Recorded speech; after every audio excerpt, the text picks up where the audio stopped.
What happens when you judge a book by its cover? For two airline employees, it meant committing career suicide. A black family, dressed in simple sweatsuits for a long flight, boards a first-class cabin. They are met with whispers, mockery, and outright contempt from the staff who believe they don't belong. The staff smirked as they humiliated them for 6 straight hours. But they stopped laughing when the family landed, and a multi-million-dollar limousine pulled up to the curb, driven by a chauffeur who wasn't just there to pick them up. He was there to finalize the deal that just made that quiet family their new boss.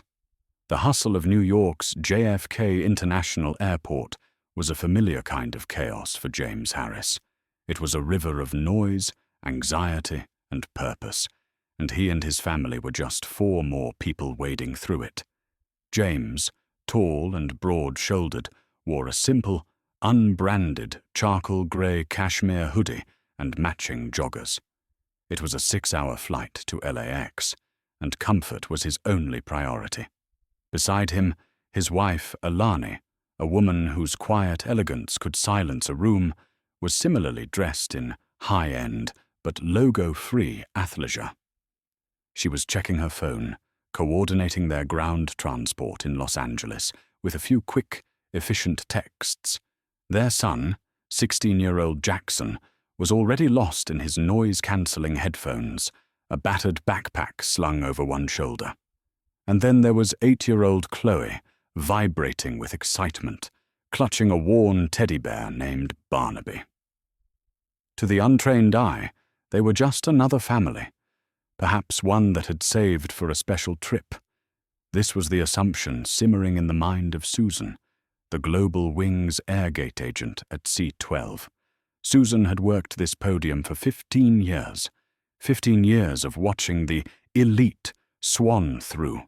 The hedge fund guys in their crisp, obnoxious suits. The influencers with their fake lips and borrowed designer bags. The C-list actors pretending to be A-list. She had a 6th sense for spotting fakes, or so she told herself. And the family standing before her, at the very front of the first-class priority boarding line, set off every alarm in her head. Grey sweatsuits, she thought, her lip curling in a barely perceptible sneer. In first class. Must have hit a scratch-off. Next, she called, her voice brittle. James stepped forward, pushing their 4 passports across the counter. Good afternoon. We're the Harris family. Seats 1A, B, C, and D. Susan didn't even look at him. She stared at the passports, then at her screen. Her acrylic nails, painted a garish shade of pink, tapped a rapid, impatient rhythm on the terminal. Tap, tap, tap. Harris, she said, drawing the name out as if it tasted bad. She looked up, her eyes scanning them from head to toe. She took in Alani's simple sneakers, James's hoodie, Jackson's worn backpack. This line is for first-class boarding only. Yes, James said, his voice calm and level. That's us. 1A through 1D. Sir, Susan said, adopting a tone of exaggerated, painful patience. You seem to be mistaken. This is the priority lane. The main cabin boarding will begin in approximately 20 minutes. Over by that sign. She pointed vaguely to the general boarding area. Alani stepped forward, her phone still in her hand. I believe you're the one who's mistaken. My husband just told you our seat numbers. Here are our digital boarding passes, if that's easier for you. She held out her phone.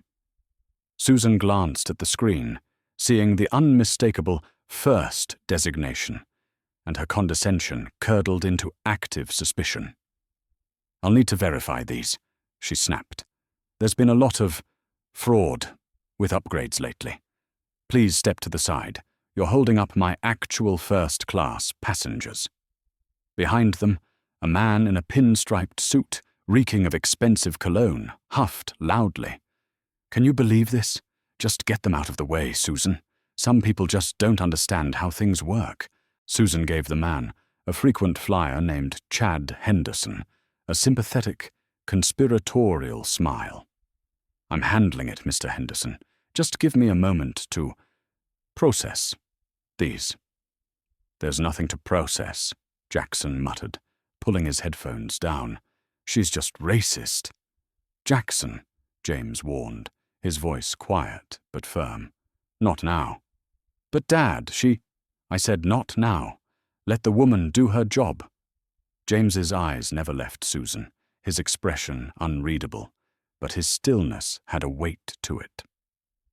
Susan picked up her phone. She turned away from them, shielding her mouth, but not well enough.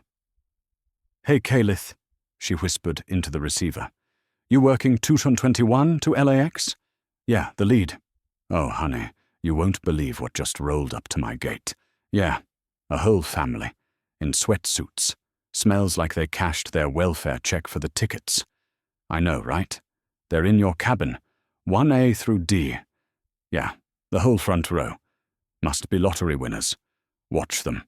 They're probably going to try and steal the blankets. She cackled, a sharp, ugly sound, then hung up. She turned back to the Harris family, her face a mask of false professionalism. She typed for a moment, then, with a dramatic sigh, began to print out 4 cardstock tickets. Well, she said, sliding them across the counter with 2 fingers, as if touching them might be contagious. It appears your tickets are valid. This time, you can go ahead. She didn't make eye contact. She simply called out, Next, good afternoon, Mr. Henderson. Welcome aboard. Champagne waiting for you. James Harris collected the tickets, his jaw tight. He handed them to his family. Go on, he said. I'll be right behind you. He paused for 1 second at the counter. Susan ignored him, laughing at something Chad Henderson said. James looked at the small metal plaque on her desk. Susan M., lead gate supervisor. He made a quiet, mental note. Alani, meanwhile, was trying to calm Chloe, who had sensed the tension. Why was that lady so mean, Mommy? She's just having a bad day, sweetie, Alani murmured, though her eyes were flashing with a fire that was anything but calm. Don't you worry about her. Let's go find our big, comfy seats. As they walked down the jet bridge, James put a steadying hand on Alani's back. She looked at him, and they shared a look that was weary, familiar, and filled with an unspoken understanding. This was not the first time. It would not be the last. But today, James Harris was not just a passenger. He was not just a husband or a father. He was a man who had just spent the last 72 hours in a marathon negotiation session, finalizing the single biggest deal of his career. A deal that, unbeknownst to Susan, was about to make her bad day infinitely worse. The cabin of the Global Wings Air A321neo was segmented into sterile zones of privilege. The first-class cabin was outfitted with 16 lie-flat throne seats, all angled toward the windows, cocooned in high-gloss white plastic and faux wood trim. It was a space designed to insulate its occupants from the reality of air travel. It was also the personal kingdom of Calith, the lead flight attendant. Calith was a woman in her late 40s who had built her entire personality around the minor authority her uniform gave her. She was Susan's counterpart in the air, all forced smiles, simmering resentment, and razor-sharp prejudices. Susan's call had been the match to her gasoline. She was ready for this family. As the Harris family entered the cabin, Calith was standing by the galley, organizing champagne flutes. She looked up, and her smile, which had been dazzling for Mr. Henderson in 2A, froze and shattered. Ugh! Her expression screamed. Susan was right. They look like they're going to a barbecue. Welcome aboard, she said, her voice as flat and cold as a sheet of ice. She didn't gesture to their seats. She didn't offer to take their coats. She simply watched them. The family found their seats in the front row. 1A and 1B for James and Alani, and 1C and 1D across the aisle for Jackson and Chloe. They settled in, stowing their small carry-ons in the overheads. They were quiet, self-contained, and perfectly polite. This, somehow, made Caelith even angrier. She had been expecting loud, demanding, new money behavior. Their quiet dignity felt like a performance, an affront. Mr. Henderson, the passenger from the gate, settled into 2A right behind James. Caelith immediately transformed. "Mr. Henderson, so wonderful to see you again," she gushed, rushing over with a flute of champagne. "Can I get you started? We have the Tatinger today." "You know me, Caelith. Don't mind if I do," he boomed. "Looks like a full flight up here." "Oh, it is," Caelith said, lowering her voice just enough to be heard by James and Alani. "We've got all sorts of people in the cabin today."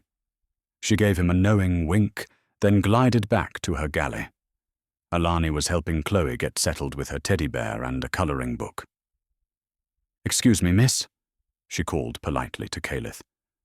"When you have a moment, my children would just love some water, please. And I'll take a sparkling water." Caelith, who was busy sorting miniature bottles of gin, didn't turn around. "We will begin our full pre-departure beverage service momentarily," she said curtly. "It's just, my daughter has a little cough. Some water would be helpful now if it's not too much trouble," Alani pressed, still polite but with an edge of insistence. Caelith turned around slowly, her face a mask of irritation. "Mum, I am in the middle of my pre-flight safety checks and service preparation. I cannot stop everything for a single water request. You will have to wait, just like everyone else." Before Alani could respond, Jackson said, "She just gave him champagne." He pointed at Chad Henderson. "He's not everyone else?" Caelith's eyes snapped to Jackson. "We prioritize our million-miler members, young man. It's called customer loyalty. Perhaps you've heard of it." She sneered. "Now, I am very busy. I will get to you when I get to you." She spun on her heel and disappeared behind the galley curtain. James Harris said nothing. He simply unbuckled his seatbelt, stood up, walked to the galley, and pulled the curtain aside. Caelith was there, texting on her phone. She jumped, startled and furious. "Sir, this area is for crew only." James ignored her. He saw the rack of bottled water right behind her. He reached past her, grabbed 4 bottles, and turned to leave. "You cannot just take those!" Caelith shrieked, her voice rising. "That is airline property. I'm going to have to report you." James stopped and turned to face her. He was 6 inches taller than her, and in the narrow galley, his presence was overwhelming. His voice was dangerously soft. "My daughter is thirsty. My wife asked you politely. You lied. You weren't busy. You were texting." He held up the bottles. "Now you can either report me for taking $4 worth of water, or you can go back to your seat and prepare for takeoff. But I promise you, you will not speak to my wife or my children that way again. Am I clear?" Caelith was stunned into silence. No one, especially not someone who looked like him, had ever confronted her so directly. She was used to muttering and sulking, not calm, cold-eyed commands. She could only sputter. That's a violation of FAA regulations." "No," James said. "A violation of FAA regulations is a flight attendant interfering with the safety and comfort of passengers due to personal prejudice. Now, if you'll excuse me." He walked back to his seat, handed the water to his family, and sat down. The cabin was silent. Mr. Henderson had watched the whole exchange with a smug grin, which now looked slightly uncertain. Caelith reappeared from the galley, her face blotchy and red with humiliation and rage. She did not make eye contact with the Harris family for the rest of the boarding process. She slammed overhead bins. She snapped at her junior flight attendant. and as the plane began its taxi to the runway, she was already plotting her revenge. This was her cabin. She was in charge, and this family, this unruly, undeserving family, would pay for embarrassing her. The first 2 hours of the flight from JFK to LAX were thick with a tension that had nothing to do with the weather. The plane was at 35,000 feet, cruising smoothly, but inside the first-class cabin, a cold war was being waged. Caelith was meticulous in her execution of service. She was a master of passive aggression, of weaponizing the rules of her job. When it came time for the meal order, she approached the Harris family last, clipboard in hand. "For our lunch service," she announced to the air just above James's head, "we have the seared halibut or the premium beef short rib." Alani looked up from her book. "I actually pre-ordered the vegetarian chili lime risotto. It should be noted on my booking."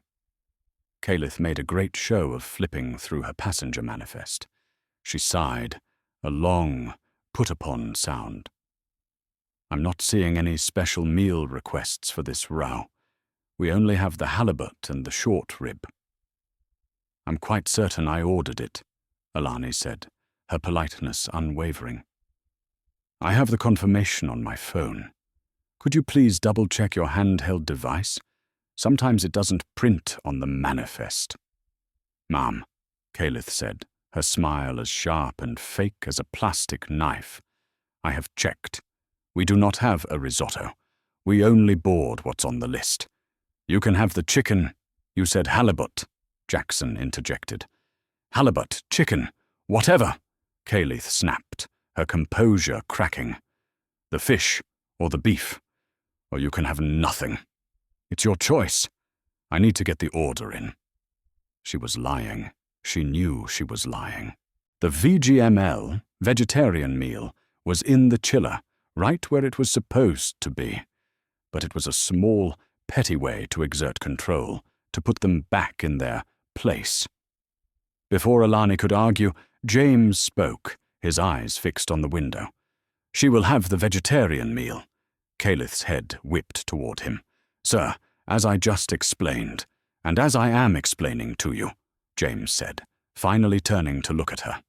His gaze was so intense it made her flinch. "You have that meal. I saw it on your manifest when you were in the aisle confirming Mr. Henderson's nut allergy. You had your finger right on it. 1B. VGML. Caelith's face went white. She had been so focused on Henderson that she hadn't realized James was watching, that he was observant. She had underestimated him. She thought he was just a dumb brute in a hoodie. But his eyes were sharp. I must have misread," she stammered. "Yes," James said. "You must have. Please go and get my wife her meal." It was not a request. It was a dismissal. Fuming, Caelith retreated to the galley. The junior flight attendant, a young woman named Melissa, looked at her nervously. "Is everything okay, Caelith?" "You look—" "Shut up, Melissa!" Caelith hissed, yanking open the chiller. "Just shut up and get the nuts warmed. I'm surrounded by incompetents and savages." She plated the risotto, her movements jerky and angry. She carried it out to Alani and placed it on the tray table with enough force to slosh the sauce over the rim of the bowl. "Your risotto," she spat, and walked away before Alani could even say thank you. Mr. Henderson, in 2A, had been listening with keen interest. He leaned forward, tapping James on the shoulder. "Hey, buddy," he said, his voice a low, conspiratorial drawl. "Listen, I don't know how you got these tickets. Maybe a credit card promotion. Whatever. But you're making this real uncomfortable for the rest of us. You got to learn how to handle people like Caelith. You come in hot like that, you're going to have a bad flight. Just take the L, you know? It's not worth it." James turned slowly in his seat to face him. "A bad flight?" he repeated. "Yeah, just Pipe down. Enjoy the free champagne and don't cause trouble. It's a simple transaction. James looked at Chad Henderson for a long moment. He saw the $5,000 watch, the smug certainty, the baked-in privilege. "Mr. Henderson," James said, his voice flat. "My wife requested the meal she paid for. Your advice on how to handle people is noted, but wholly unnecessary. Please enjoy your champagne." He turned back around, ending the conversation. Henderson, rebuffed and annoyed, sank back into his seat. "Fine. Whatever. Trying to help you out, man. Some people just don't get it." The cabin fell into a new, deeper silence. The family ate their meals. The food was fine, but every bite tasted like ash. Jackson was angry, his knee bouncing under his tray. Alani was quiet, but her disappointment was a palpable thing. And Chloe, young, innocent Chloe, was about to become the catalyst for the next, ugliest escalation. The movie Moana was Chloe's safe space. As the animated waves crashed on her personal screen, the 8-year-old was finally starting to relax. She had her apple juice, a plastic cup with a lid and a small straw, and she was singing softly to herself. Alani had her eyes closed, trying to meditate, to breathe through the disrespect that felt like a tightening band around her chest. James was on his laptop, the airplane's sluggish Wi-Fi just strong enough for him to send a series of encrypted emails. Jackson was staring out the window, his headphones on, but no music playing. That's when the plane hit a sudden, unexpected pocket of clear air turbulence. It wasn't dangerous, just a sharp, violent jolt that lasted only a second. Chloe yelped. The cup jumped from her small hands.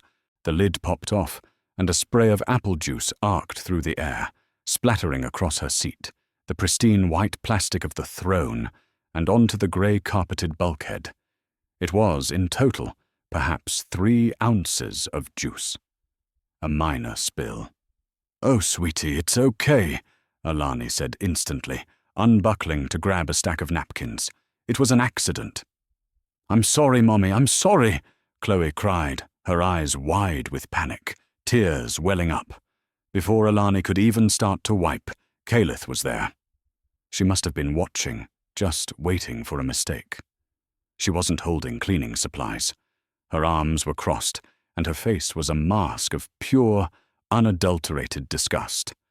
"Oh, my God," she said, her voice loud enough for the entire cabin to hear. "Are you kidding me?" The cabin, which had been dozing, was now awake. All eyes turned to Chloe, who shrank back into her seat, her face bright red with shame. "It was an accident," Alani said, her voice tight, maternal protectiveness overriding her composure. "The turbulence hit."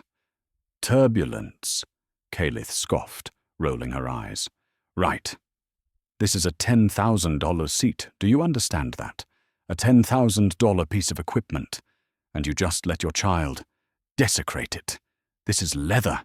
This carpet is custom-milled wool. This isn't your living room." "How dare you?" Alani whispered, rising from her seat. "She is a child.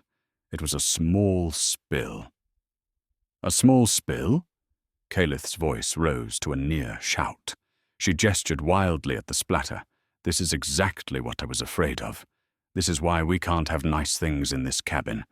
Some people just don't know how to act. They have no respect for property, no respect for the other passengers. Just disgusting." The implication was as thick and noxious as smoke. "You people, you don't belong here. You ruin everything you touch." Chloe burst into tears, deep, sobbing wails of humiliation. Mr. Henderson in 2A shook his head. Unbelievable. Just unbelievable. That was when Jackson moved. He hadn't said a word. He'd just been sitting, watching. But when Caliph said, "disgusting," his hand, which had been resting on his phone, tightened. He didn't alt-hit record. He'd been recording. He'd been recording audio for the last 10 minutes, ever since he saw Calith hovering, watching his sister. He now had a crystal-clear, high-fidelity recording of a lead flight attendant screaming at an 8-year-old child over a spilled juice, culminating in the phrase, "This is why we can't have nice things in this cabin." James Harris, who had been sitting stock still, finally moved. He didn't stand. He didn't raise his voice. He simply looked at Calith, and the cold, focused fury in his eyes made her stop her tirade mid-sentence. "You're done," he said. "What did you say to me?" Calith snarled. "I said," James repeated, his voice like chipping ice, "you are done. You will not speak to my wife. You will not speak to my son. And you will never, ever speak to my daughter again. You will go to the galley. You will get a cloth and some club soda. You will hand them to my wife. And then you will disappear for the remainder of this flight. If I see your face near this row again, you will regret it." "You don't threaten me," Calith shrieked, her professionalism completely gone. "I am the lead on this flight. I can have you arrested when we land. You are a threat." "No," James said, standing up. He was a foot taller than her, a wall of quiet, controlled power. "I am a promise. You have done enough. Go. Now." Calith looked into his eyes, and, for the first time, she saw something that wasn't just a passenger. It was something she couldn't bully, something she couldn't dismiss. It was authority, real, unassailable authority. It terrified her. She backed away, her mouth opening and closing, but no sound coming out. She stumbled back to the galley. James knelt in the aisle. He gently tilted Chloe's chin up. "Hey, Clobug, it's okay. You did nothing wrong. That woman, she's the one who's wrong, not you. It was just an accident. We'll clean it up and Moana is waiting, okay?" Chloe nodded, her sobs quieting. Alani took the cloth and club soda from the junior attendant, Melissa, who looked like she was about to cry herself. "I'm so sorry," Melissa whispered. She's not." "It's all right," Alani said, her voice trembling. "It's not your fault." James sat back down. He looked at his son. "You got it?" Jackson nodded, his face grim. He tapped his phone. "Every word." "Good," James said. He pulled his laptop back onto his tray. The Wi-Fi light was green. He opened a new, secure email. He typed in a single email address, transition.teamurioncapital.com. His fingers began to fly across the keyboard. The remaining 3 hours of the flight were a descent into a frigid, suffocating silence. Calith did not, as James had commanded, disappear. She couldn't. She was the lead attendant. But she was a changed woman. The public, shrieking harpy was gone, replaced by a cold, simmering, procedural automaton. She performed her duties with a jerky, angry precision. She avoided row 1 entirely. The junior attendant, Melissa, was now tasked with serving them, which she did with trembling hands and apologized every time she approached. "More water, Mr. Harris? I'm so sorry about before." "Mrs. Harris, can I get you a blanket? Please, I'm just—" "So sorry." Alani and James were gracious to the young woman, understanding she was a pawn in Calith's toxic game.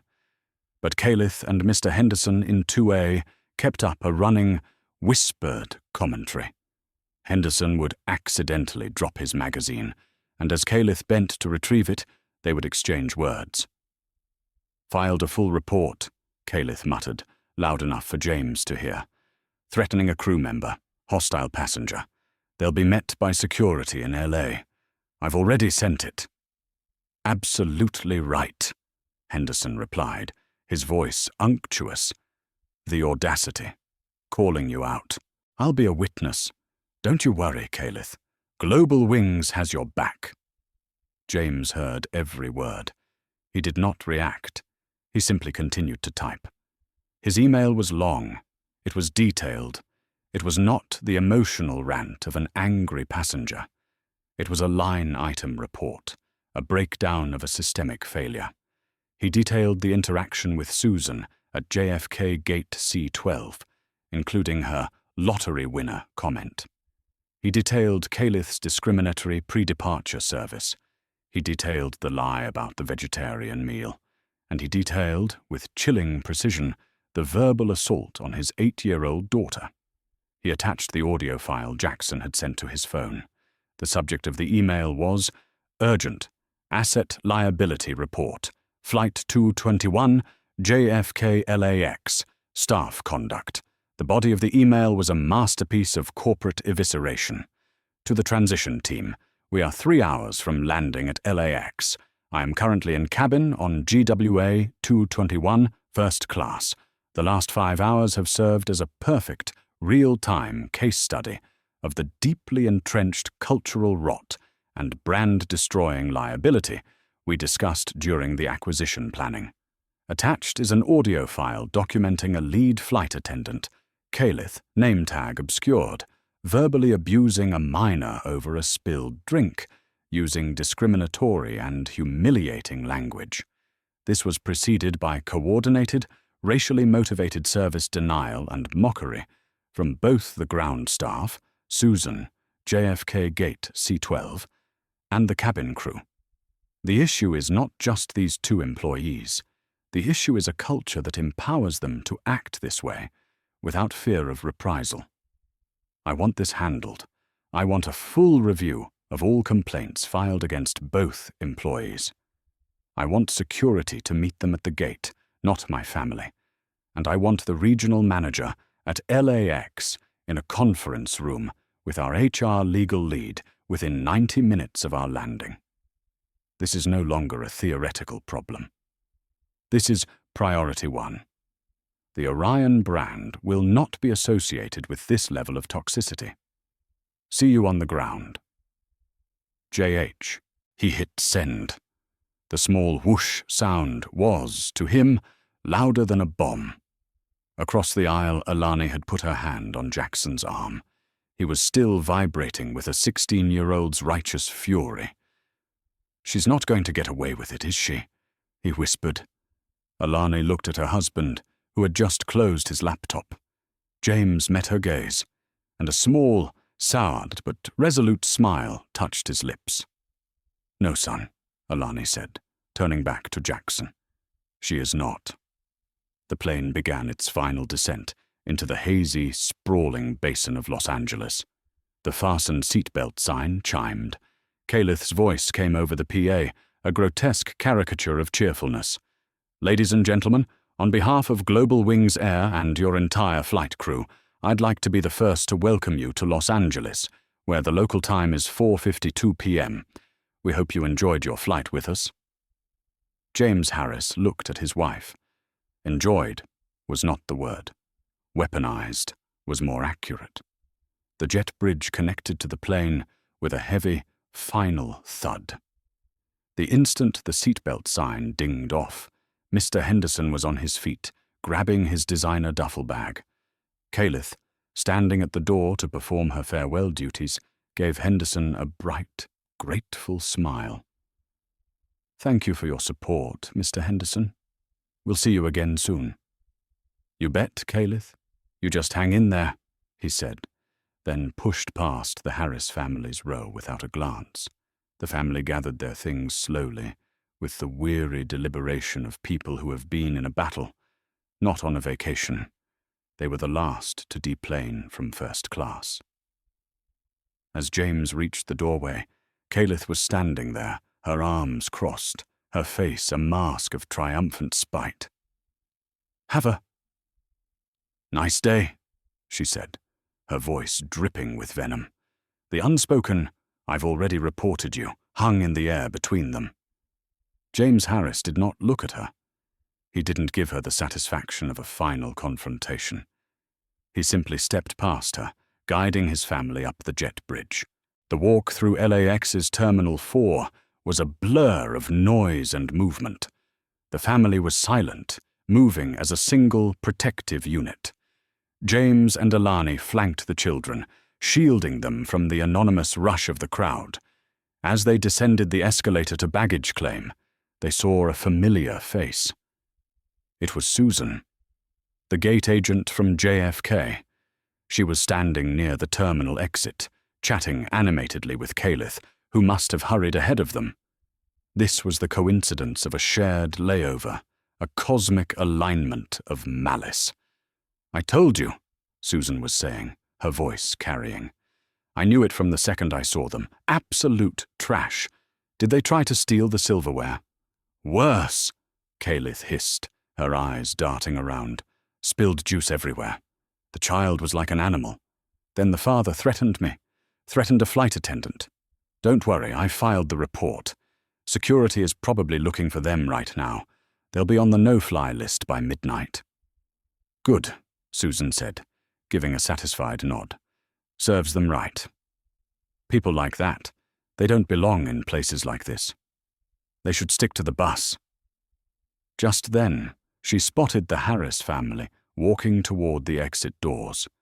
A slow, venomous smile spread across her face. "Oh, look," she whispered to Calith, nudging her. "There they are now, heading for the curb, probably waiting for the shuttle to the economy lot. Or maybe the bus." Calith giggled, a sharp, ugly sound. The two women stood side by side, arms crossed, watching the family, their expressions a mixture of contempt and vindication. They were the victors. They had protected the sanctity of their world from the invaders. The Harris family pushed through the sliding glass doors into the humid, exhaust-filled chaos of the LAX arrivals curb. The horseshoe was a nightmare of shouting drivers, frantic passengers, and the constant shriek of whistles. "Okay, kids," James said, his voice gentle. "Just stand here by the pillar. He'll be here in a second." "Who's picking us up?" Chloe asked, rubbing her eyes. "Is it Uncle Mike?" "No, sweetie," Alani said, smoothing her hair. "Daddy arranged a car for us, just to make things easier." Susan and Calith, standing just inside the doors, watched them. "A car?" Susan snickered. "Yeah, an UberX. I bet their credit card gets declined." "Watch," Calith said. "They'll try to flag down a limo. The audacity." They waited. They watched. They were savoring this final moment, the confirmation of their superiority. And then it happened. The chaotic traffic parted. A vehicle, so black it seemed to drink the light, pulled silently to the curb. It was not a Toyota Camry. It was not a Lincoln Town car. It was a Mercedes-Maybach S680, a custom model over 20 feet long, with executive seating and a price tag north of $400,000. It was the kind of car reserved for royalty and billionaires. It glided to a perfect stop directly in front of the Harris family. Susan and Calith stopped laughing. A man in a sharp, black, tailored suit emerged from the driver's side.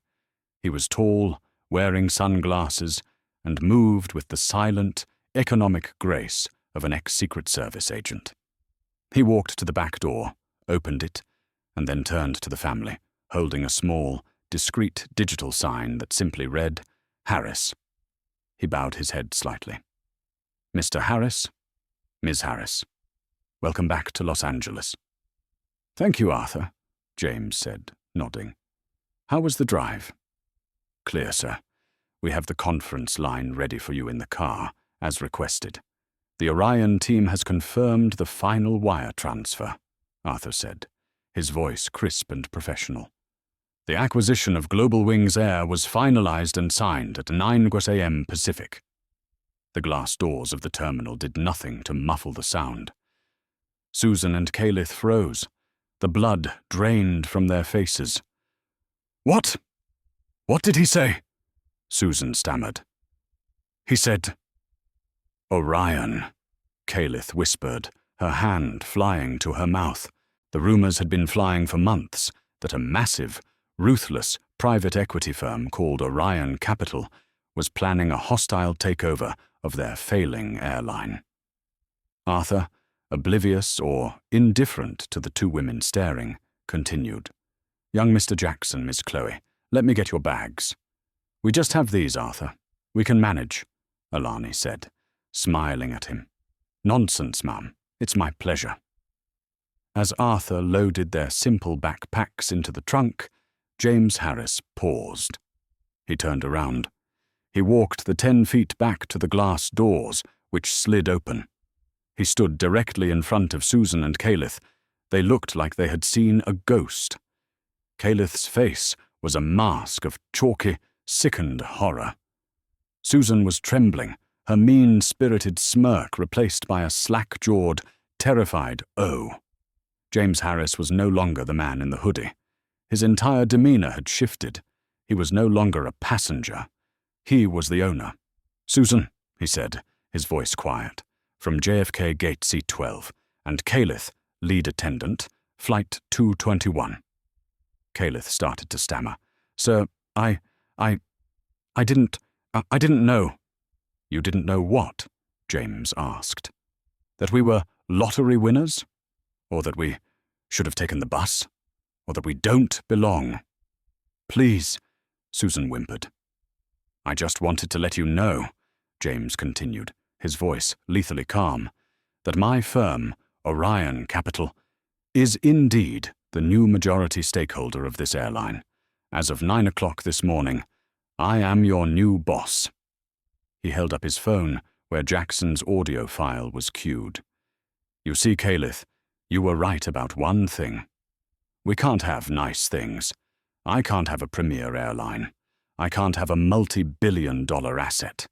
And I can't have employees who treat my customers like garbage because of the color of their skin. Mr. Harris, I have a family," Calith burst out, tears of panic in her eyes. "I have worked here for 20 years. It was a misunderstanding." "So do I," Alani said, stepping up beside her husband. She was no longer trembling. Her voice was pure steel. "I have an 8-year-old daughter who you humiliated and called disgusting because she spilled some juice. It wasn't a misunderstanding. It was prejudice. You let your hate make you stupid." James looked at them one last time. "Don't worry about being fired. That's the easy part. That's already been handled. My team got your full employee files before we even landed. Your records of complaints are extensive. No, you're the poster children for the new global wings." The video of this interaction, along with Jackson's recording, is going to be the centerpiece of our new, mandatory, company-wide re-education program on zero tolerance for discrimination. Your faces, your conduct. It's going to be a lesson for all 40,000 employees. He turned to leave. "My legal team will be handling the civil rights violation separately," he called over his shoulder. "Have a nice day." The door of the Maybach closed with the solid, expensive thunk of a vault. The car pulled silently into the traffic and disappeared. Susan and Calith were left on the curb, their world shattered. They were standing in the exhaust fumes of the car that belonged to the man they had just tormented for 6 hours. And then, both of their phones buzzed, simultaneously. It was an email from corporate HR. Subject: urgent. Report to LAX regional office immediately. Surrender your credentials. Hard karma is not always a singular, dramatic lightning bolt. Sometimes it is the slow, suffocating, and systematic dismantling of a life built on a foundation of sand. For Susan and Calith, the walk from the curb to the regional HR office on the airport's upper level was not a walk at all. It was a funeral procession for their careers, and they were the pallbearers. They didn't speak. What was there to say? The exhaust fumes of the Maybach, a car that cost more than their combined annual salaries, still seemed to hang in the air around them, a scent of profound and irreversible defeat. The airport, once their kingdom, felt alien. The familiar chime of the terminal announcements, the hurried footsteps of passengers, the scent of Cinnabon and jet fuel.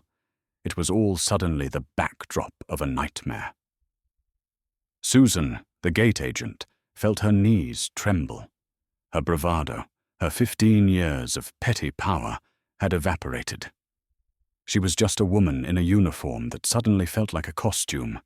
Calith, the queen of the cabin, was in a different, more volatile state of denial. This is a mistake, she told herself, her heart hammering against her ribs. A misunderstanding. He can't do this. That spoiled millionaire. He'll get a fine. I'll get a slap on the wrist. I've been here 20 years. 20 years. She was clinging to her seniority like a life raft, not realizing it was the anchor pulling her under. They badged into an elevator, the silence thick and humming. When they arrived at the corporate wing, the usual slightly stained carpet and friendly-faced regional manager's office was gone. The entire floor had been renovated.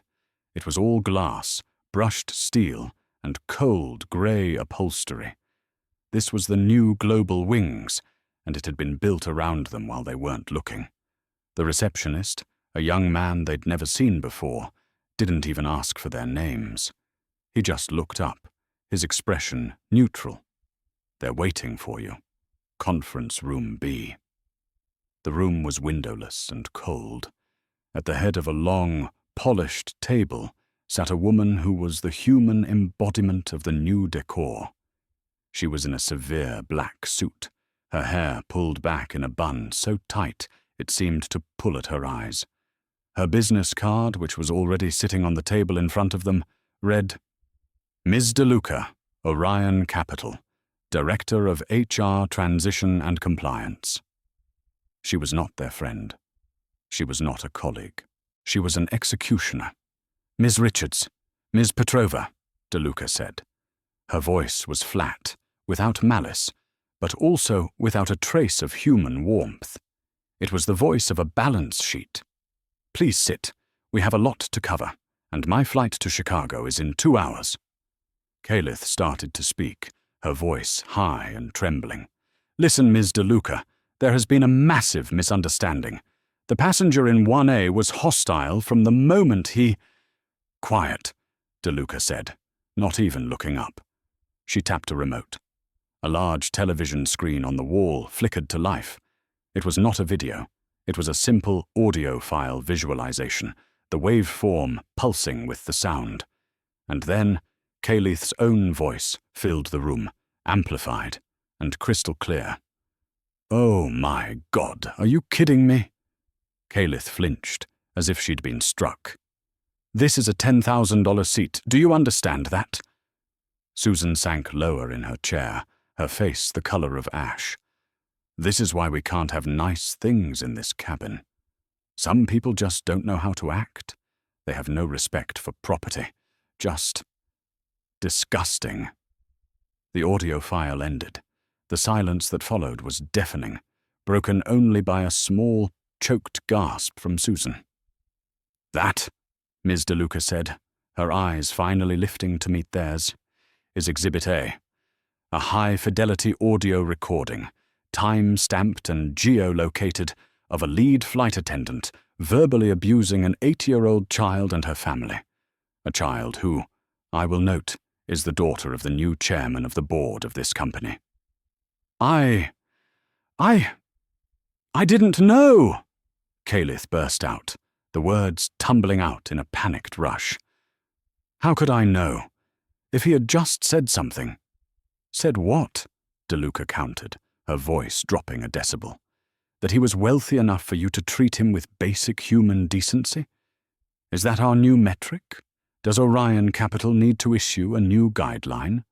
Only be racist to passengers who look poor. Your defense is, in fact, your indictment. She tapped the remote again. A new document appeared. This is Exhibit B, an official in-flight incident report, filed by you, Ms. Petrova, and co-signed by you, Ms. Richards, as the ground staff witness. It details a hostile and verbally threatening passenger, Mr. Harris, and a confrontation over airline property.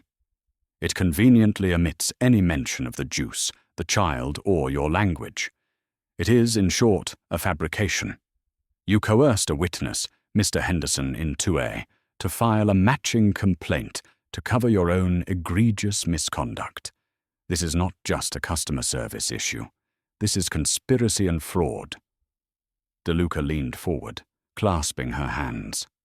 But the real reason we are here is for this. She lifted 2 thick, heavy files from her briefcase and dropped them onto the table. One for each of them. Your entire employment history, the previous management. Let's just say their filing system was lax. My team has spent the last 72 hours digitizing everything. She opened Calith's. 17 formal passenger complaints in 5 years. Rude to non-white passengers. Refused service to a family with children. Called a passenger a liar over a meal request. Aggressive and demeaning language.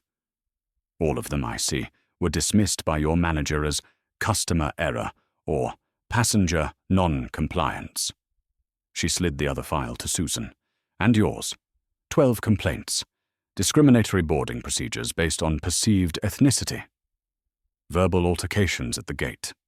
Conspiratorial and unprofessional behavior. Use of slurs overheard by passengers. My manager said, Susan whispered, her voice barely audible.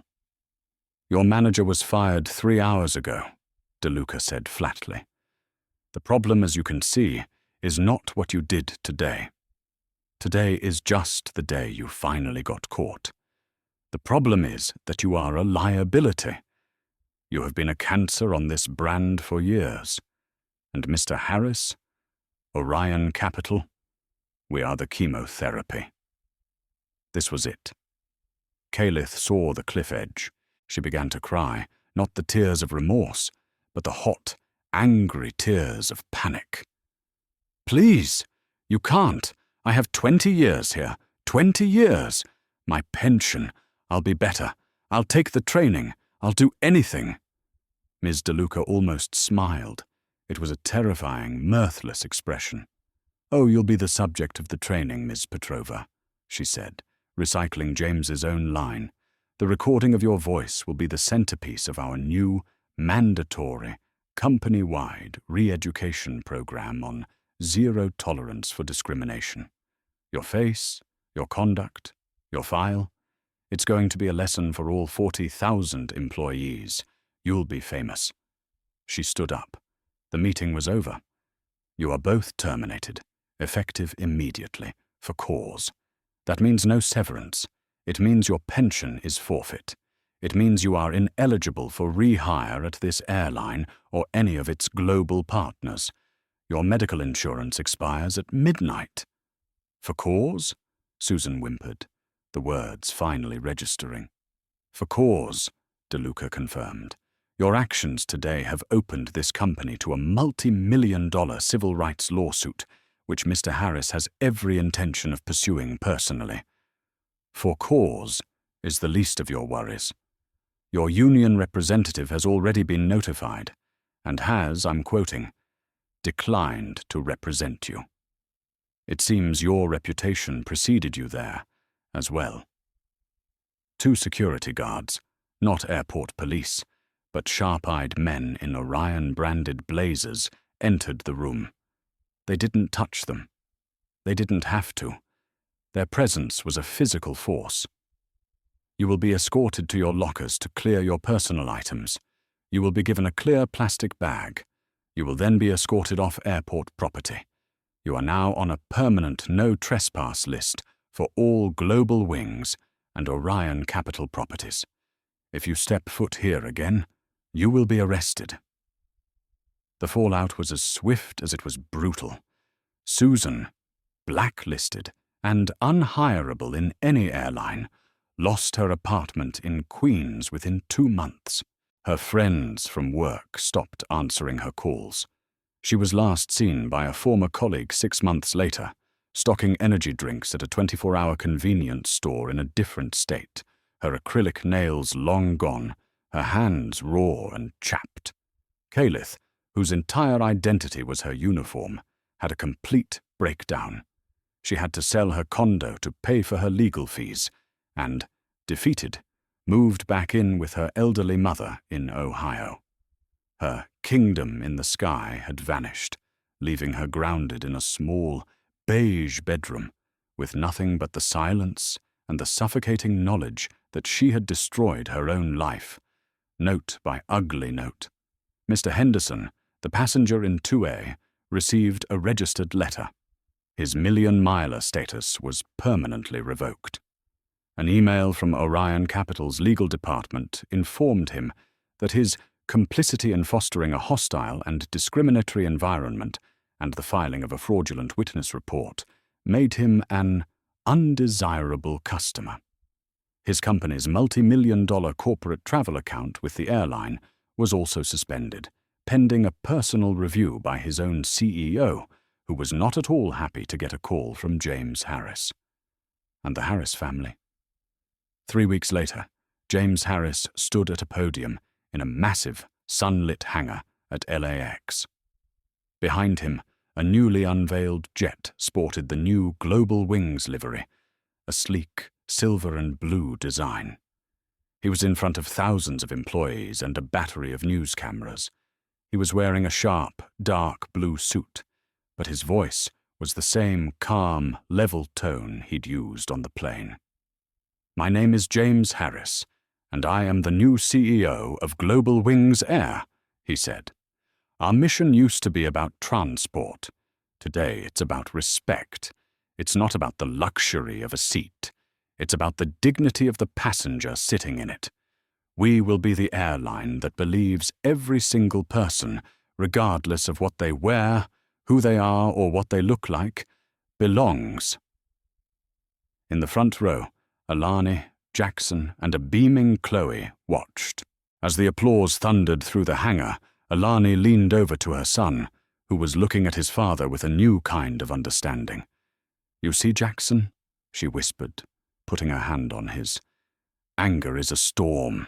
It's loud, it's powerful, and it passes.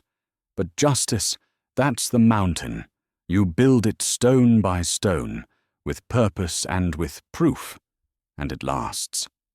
And there it is, the story of Calith and Susan, a story that proves that the person you look down on today might be the one signing your pink slip tomorrow. Their arrogance wrote a check that their careers couldn't cash. James Harris and his family didn't just get an apology, they got justice. They didn't just change their flight, they changed the entire airline. This is a reminder that prejudice isn't just ugly, it's expensive.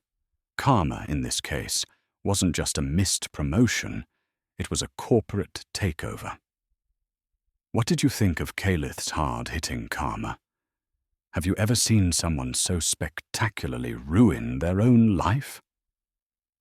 Let me know your thoughts in the comments below. What would you have done if you were James? If you love stories where the arrogant get what they deserve, please hit that like button, share this video with someone who needs to see it, and most importantly, subscribe to the channel.